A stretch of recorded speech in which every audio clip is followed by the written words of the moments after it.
So here we are, the brand new Lamborghini Urus. Now this is quite an occasion. I feel incredibly privileged to be sitting in this car so early. The official dynamic press drives of this car haven't happened yet, hence me being sat in a static car. However, I've got to say a massive thank you to Lamborghini for putting me in this car so early and to introduce you guys to it and talk you around it. So, this is it, the all-new, somewhat controversial Lamborghini SUV. I say controversial because Lamborghini, for the last 30 years at least, have been focused entirely on supercars. They need no introduction, but the thought of them a few years ago launching a 4x4, a sports utility vehicle, was almost crazy. Then we see the concept car. The aesthetics of that car, I think, caught everyone's attention, and now here we are sat in their very new SUV. Now I say for the last 30 years because actually Lamborghini did once upon a time make an SUV. It was called the LM002. That car predominantly was originally commissioned for military purposes, but it eventually got put into small production, I think of just over around 350 cars for civilian use. And because it was originally developed as a military vehicle, the civilians started referring to it as the Rambo Lambo, which I think is an awesome name. And here we are, fast forwarding 30 years later in their proper SUV, which they are having, might I say, a fantastic first start. Now, less about the history. What are we sat in right now? So, engine, 4-litre, twin-turbo, V8, 641 horsepower, sir.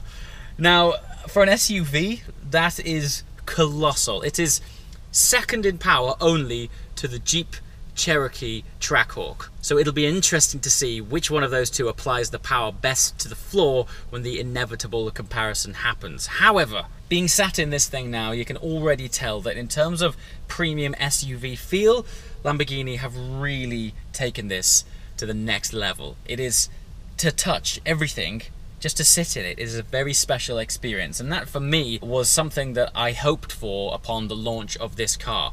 Lamborghinis, and if you follow this channel regularly, you'll know that I say often that Lamborghinis seem to do theatre better than anyone else.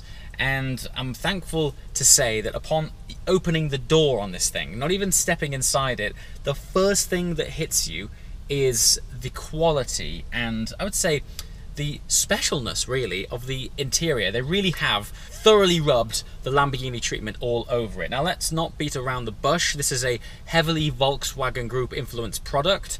It's sharing the same underpinnings as the Q7 and the Bentayga. However, I have to say, stepping into it, while there is this sort of undertone of VAG Group feel about it, it is distinctly Lamborghini in every single way. That angular design language, which is prolific throughout Lamborghini these days, is very evident in this car, and so there is absolutely no mistake that despite there being some familiar switchgear from the Volkswagen Audi group in here, majoritively just being in it is beautiful. Back to that engine. So with 641 brake horsepower comes a 0 to 60 time of 3.5 seconds. Now let's just put that into a bit of context. I remember when Lamborghini themselves launched their Gallardo supercar only a few years ago. That had a very similar 0 to 60 speed. And today we find ourselves in this very practical 4-seater, 4x4 SUV pushing out the same 0 to 60 times. So I cannot wait to experience the drive of this car. Also, it's running a twin turbocharged engine. So while in the past Lamborghini cars have been naturally aspirated, I would imagine the assistance of the extra torque in this is going to make it an absolute wonder to drive. Now don't forget, as an SUV, as a 4x4, this is a car that is very much designed to be driven and used every single day. The boot is huge, it looks practical, but still constructed with very plush surroundings, so your designer bag will look perfect amongst the resplendent Alcantara and leather trim boot. But what is unique about the Urus, which I can't talk about with confidence yet because I haven't actually driven it, but the idea of this car and what sets it apart is the fact that Lamborghini are claiming that it is as good in the sand dunes as it is on a dynamic handling road. So the idea is that you can take this thing off-roading, plow it through the desert, do all of your practical utility functions that cars like this are typically all about, but then, dare I say it, you could take it to the track. Now don't get me wrong, this isn't a track car by any means, but Lamborghini are saying that they have blurred the lines between practicality and sportiness. So to be able to experience that is going to be a wonder. Now I don't doubt it. In this day and age, I'm jumping into supercars, never mind SUVs, that are reverse engineering that very process. There's supercars that you look at on paper and they're over 700 horsepower and their 0 to 60 times are in the 2.5 second region, and you spend time in them and you could daily them. So if Lamborghini have taken that concept and done it the other way around and taken a platform that is dailyable, a very practical and plush inside, but you can flick a switch and it turns into a raving performance animal, I am all for that. Now, speaking of performance, despite the fact that the underpinnings of this car are based on Volkswagen's MLB platform, which is the Bentayga, the Q7, the Porsche Cayenne, obviously Lamborghini have applied their own tuning to it, and they are promising that this thing is going to outperform all of those cars, which is something I guess you would expect, but it's nice to know that they're putting a lot of emphasis on performance to still reinforce the Lamborghini heritage. So, of course, 4x4. However, the fun doesn't stop there. It has a locking center diff, which is able to send up to 70% of the torque to the front, or up to 87% to the rear. So maybe we're going to be seeing these SUVs going a little bit sideways at some point. Who knows? I just can't wait to experience it personally behind the wheel. Aesthetics. Of course, the majority of people so far have only seen videos of this car online, pictures, etc. I'm so happy to say that in person, the sculpture is awesome. It looks fantastic. It has a lot of presence, and right now we are in the world's largest Lamborghini showroom out here in Dubai, and even in this environment, which makes you a little bit jaded, it is still a wonder for the eyes. But I would imagine that when you plonk this thing into the reality of the roads, it's going to look absolutely stunning.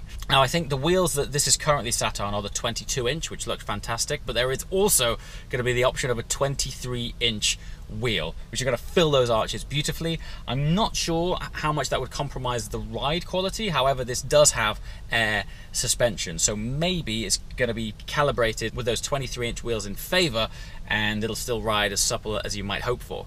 Let's talk about the interior. So one of the standout features in this car is what I've started referring to as these control cylinders.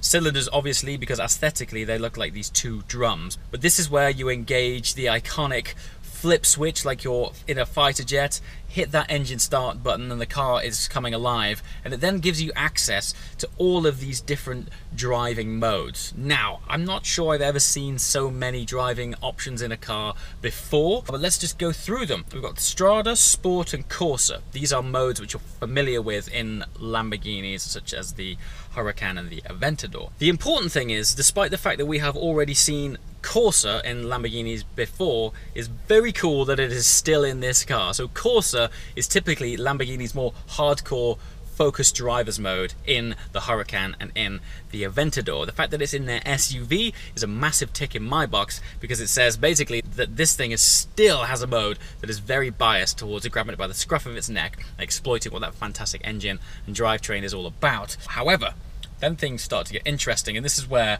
this new realm of Lamborghini, which we've never seen before, opens up new driving experiences. So we've got Sabia, Terra and Neve, and also we have 3 brand new modes never seen before in a Lamborghini. Sabia, sand mode; Terra, earth mode; and Neve, forgive my poor pronunciation of Italian, but essentially snow mode. So this thing's breadth of ability on one cylinder here has 6 different driving modes on one option. So it's going to be crazy to see the breadth of ability this thing has when it's out in the real world. Now, one other important thing to mention about the Urus platform as a whole that hasn't really been touched upon too much is that we know that the Urus is going to debut Lamborghini's first ever hybrid system. Now, this car doesn't have it. The launch car will not have it, but eventually Lamborghini will debut their first hybrid in the Urus. So not only is this a significant model because it's their first, I would say, proper attempt at an SUV, but for the future of the brand, it's probably going to be their most purchased car ever. I know they've had to effectively double the size of their factory to cope with the demand of this car already. There's a distinct waiting list. I think out here is about 18 months, maybe even 2 years. And of course, it is ushering them into the future by applying their hybrid drivetrain to future models of this car. So for Lamborghini, not just the SUV world, for Lamborghini as a brand, it is a very significant car, and they're launching it into a very competitive space. Literally every man and his dog right now is debuting an SUV. It's that product category that everybody wants, and I'm all for it. If this is a car that's going to inject a load more cash into this brand so that they can develop even better supercars, buy away. I can't wait to drive it. Aesthetically, I think it looks fantastic. I'm really hoping that despite this being a more conservative vehicle in the Lamborghini family, I'm really hoping that some people just go crazy on them and spec some of the wild colors that are currently in the Lamborghini palette. The options are endless. Conventionally, Lamborghini has always been about technical materials, but now we're seeing the lineup of open pore, grained woods, and the leather quality in here. It has this sort of weathered patina that is just a beauty to behold.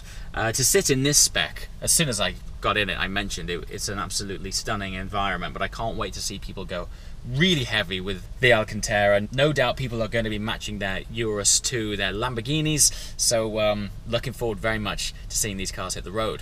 Now then, this is technically a pre-production car, so it's not absolutely final. However, so let's flick this start-stop button. Let's see what this engine and exhaust sound like.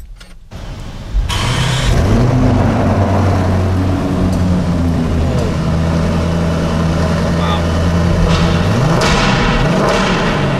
Yes, I would like one. As always, guys, thanks for watching. I'll see you next time. Ciao.